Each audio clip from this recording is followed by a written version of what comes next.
We did a pretty easy poll question today, though. Most dangerous NL wildcard team. You can say it. Well, Russ is going to say the Cubs. No, he's not. Why would I Not do after that? that performance. Because you're a Cub fan. We already talked about the Cubs. I'm not a fan of anybody. And you don't put pay your that out tabs. into the ethos. Wait, you're not a fan of me? Come on, Russ. I'm a fan of you, Kratzy. I'm not a fan of teams. Thank you. Also, the correct answer is the Philadelphia Phillies. Exactly. Well, obviously. That's the team I wanted to start with. That was my transition. Okay. And polling is still open, so you can still vote. But now we manipulated the polling. That's fine. I like to do that sometimes just to see if people like us or disagree with us. But Russ, the Phillies partied yesterday. Not only do they clinch a playoff spot, but they've got that first wild card, so they get to have the home series for them, which is actually different from last year because they were on the road for a while, and then they come home, and Philly was just anxiously awaiting playoff baseball for the first time in a minute. Your thoughts on the Phillies 2023 campaign, and do you believe this team is more dangerous than last year's World Series team? Because on paper, if we match the lineups up against each other, I do like this year's team better.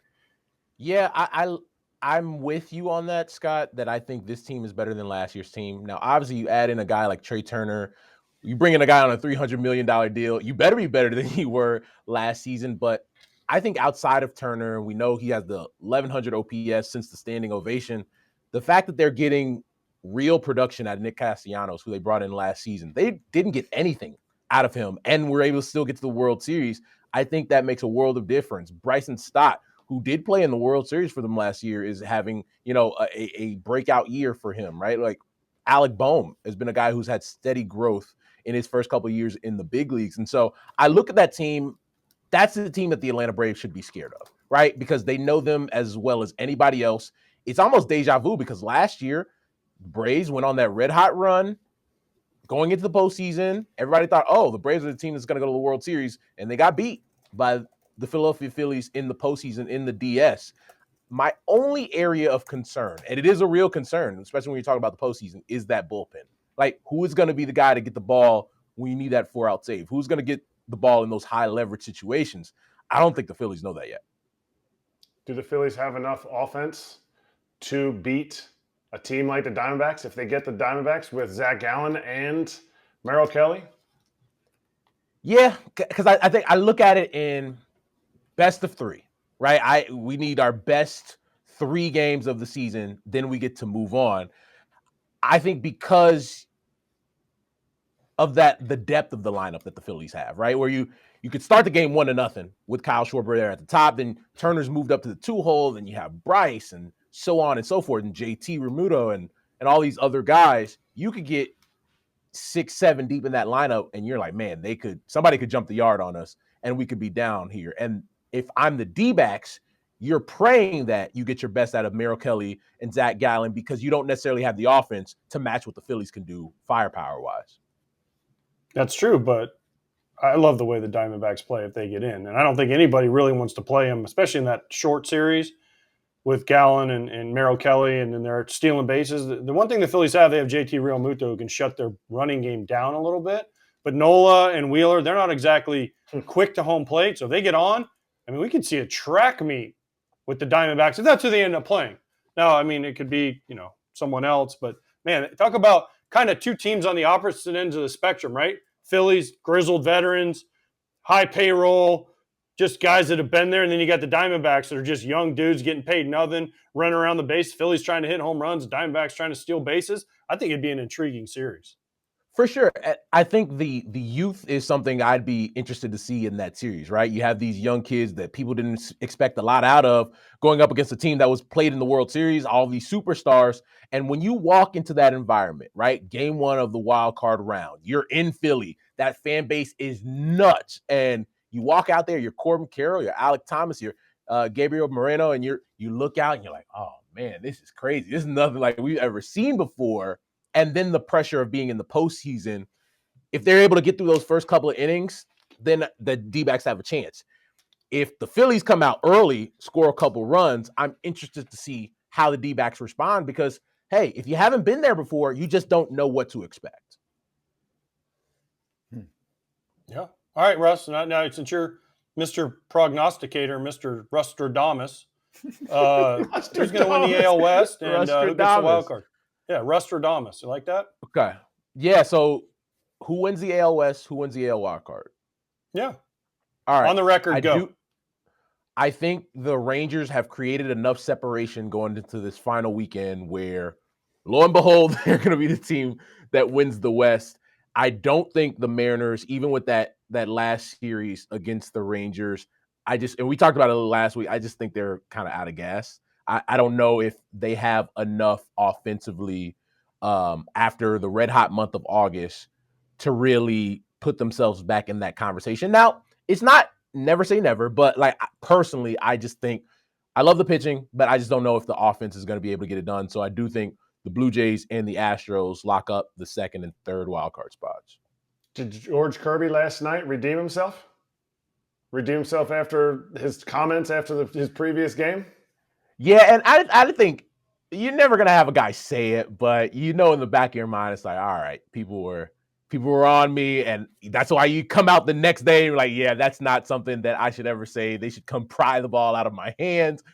Yeah, I think when you sit back and you think about the season that George Kirby has, like, they wouldn't be in this position to even be fighting for the final wild card spot if it wasn't for guys like George Kirby and Logan Gilbert and Luis Castillo. It's been that rotation that's really carried them when they did not look like one of the better teams in the American League. So I think it's one of those where you let bygones be bygones and you chalk it up to a young guy just speaking his mind, but maybe that's a conversation that you could speak your mind, just have that conversation with your manager in the tunnel. Or with yourself. Just don't say it and go out there and keep pitching. Write it in your little notes app. Yeah, write it. That's fair. Tonight's game, though. Mariners win today. Do you come on our show tomorrow and say, boy, they looked really good. The offense is clicking. They scored 6 runs. Tonight they're going to score 5 runs. Wow, it's 11 runs in the last 2 games. And all of a sudden, Russ Dorsey's on the other side of the fence. When you're on air as much as I am, Kratzy, sometimes you're going to be wrong, man. Sometimes you're going to be wrong. But is tonight their season? I think they have to think about it that way, right? And if it's not tonight, it's tomorrow. And it's Friday. And in the weekend, like, I think every game is, hey, we got to win today. We got to have 1,000 winning percentage every day until Sunday. And hope everything shakes out the way it will after that, because you're not in a position where, hey, you have the mercy of, we can lose a game. We have some, a margin for error. They don't. So you have to win every game. You have to have the win out mentality. Will I come on here tomorrow and say I'm wrong? No, I will not. I will stand my ground, sir. Well, I like that. I like that you'll stand your ground. But if they win, now it's up to them. Like, it would be in their hands. Obviously, if they lose, you sit back 2 games, but they're tied and they have the tiebreaker over the Astros. So it would be in their own, they control their own destiny then. So tonight, I think if you're in Seattle, you better stop what you're doing and you better come out and cheer the boys on. Yeah, and it's going to make for a really fun series over the weekend. Like, it's going to be much must-see TV. I think it's just kind of just down to who I trust right now. And the Astros have done everything to make me lose that trust after the way they played at home against the Royals last weekend. But you have Yordan Alvarez, who I picked him to win MVP this year because that guy could just carry a ball club for months at a time. He's hitting over 400 in his last 7 games, has an OPS over 1,000 in his last 30. And so that's what you need him to do. Kyle Tucker's kind of been in a struggle here as of late, but has hit some homers this week. And I think with those 2 guys, those are the guys that are going to have to carry them if they expect to sneak into the postseason. Who would have thought we'd say that? Hey, by the way, Russ, just so you know, George Kirby redeemed himself. He threw 6 innings. He didn't get to the 7th. So, he didn't. I mean, he did a 6, and he's like, coach, I'm good. I got 6. I got a ball thrown at me. I got smoked by a ball right in the chest by some random fan. We're going to get to that. I'm done. 19 and 2/3 innings, 1 run. Yeah. His last 3 starts against Houston. And George Kirby's, pretty good. He is pretty good. 6. I have a question for AJ. 6 and dive? That's not how it goes. I know. So, AJ, before I came on, I heard you talking about Rowdy till I was like, I would love to play with Rowdy. That would be so fun. What teammate that you've had in your career do I remind you of? Oh, God. You know who you remind me of, honestly? I don't know if you're going to like this or not, but Cam Maben. Yeah, I love Cam. Cam's good people. Yeah, just always like this, never paid for shit. All right. Like this. Yo, Goodness. we have to stop stop this narrative. First of all, I take my wallet It out. never. No. I By the way, pull the we're card done. out. Cut. Nah. I'm not gonna let you create this narrative about me on your platform. I have my card in hand, guys. Put it on the table. But our guy Sal, shout out to Sal, he's like, nah, I got it this time. Sal Boss. better be You know what rich. Russ? You know what Russ pulled out? He pulled out Not the dude that played in the business big card leagues said that had stadium. 2,000 hits. The guy. No, Russ went like this with his business card. It says, "See me on stadium." To the waitress, and the waitress That like, is- "Sorry, sir, we don't no, accept they- those here." They would not have accepted that. I would take the bill just for Russ's I do have a AJ impression. a serious question on. though for Russ. Now that he asked me that, a serious question here, Russ. When that fly ball was dropped last night in Atlanta, Mhm. what did you do? Did you cover your eyes and say, "Oh no, here we go again," or did you say, "Oh my gosh, I can't believe that has happened," or what? Why would I cover my eye? Because you're a Cub fan. You admitted it. No, I'm not. Stop You saying grew that, up a bro. Cubs There's fan. people out there that believe that. You've said it on the show, on the No, platform. I've never said that. I've never said that. Scott, you're Watch not going it, to watch again now. Let's see your reaction. Oh, no. No, it was just like, I can't believe that just happened. Right? I mean, I that can't is believe like that the just big- happened. And I'm That's on the Twitter biggest and whiff like, of all time in the outfield, right? That's a bad whiff. it's kind of that's like, and he said after the game, like, I thought I had it in my glove until I looked up and I didn't. Have we ever, honestly, at a Major League Baseball game, have we ever, like you've seen it hit in a glove and drop out, but have we ever just seen a guy whiff? How about Jose Canseco? Yeah, but he was running like back. I mean, Suzuki was standing there like, and just whiffed it. Whiffed. That looked like me in the outfield. I get bad hops on fly balls. It's not just the whiff, though, Russ. For me, it's the magnitude of the whiff. We've seen whiffs. We've seen days that suck for dudes that are in Oakland. They can't find the ball. This could cost them their fucking season. It could. The other part I look at, even more so than the whiff, they had a 6-0 lead in that game. Like, it shouldn't even come. That should have mattered in the grand scheme of things. And I think for Suzuki, obviously he feels terrible. He came up in the 9th inning. He struck out. So now that's on your mind too. But guy has an 1,100 OPS in the month of September. They wouldn't be in this position without him for an offense that's kind of been up and down after, their hot stretch in July and August.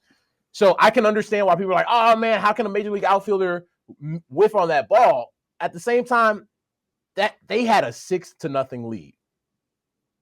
Dude, I've never seen it. I've never seen a guy just, again, I've seen him drop, clank, whatever you want to call it. Short But I've just never seen a dude whiff, like without going, oh, it's in the lights, or oh, the sun. But I've never seen a big league outfitter be like, I got it, and there's no one around him, and just whiffs it. Just a swing and a miss. And it wasn't a miscommunication either. That's what I'm saying. There was no one around him. I got it, I ain't got it. It's definitely, I'm realizing that you've seen the movie Unbreakable where it's Bruce Willis and Yes. I forget who else, the opposites. Samuel Jackson, Mr. Glass. Yeah. Russ and AJ are the two opposites. AJ pays for nothing. Russ is willing to pay for everything. Yep, there we go, Kratzy. That's the narrative that's true. Russ is not a Cubs fan. AJ is clearly a Cubs fan. I have learned this throughout the entire year. He always talks about the Cubs, and he loves them, and he keeps working for the White Sox and never gets them better than the Cubs. So he's clearly a Cubs fan. Yeah, And he's wearing blue. And he's wearing Cubs blue today. Listen, with these, you For got the to wear baby blue, blues. kid. Yep. He's got Cubs white. And Sox I don't know gear anything on. red, so just for the record, I don't know one thing red. And he'll be David Ross's bench coach next year. Russ, good talk. We'll talk next week when we know who the playoff teams are. All Cheers, right, my thank you. AJ, objective journalist, Russ Dorsey. Me too.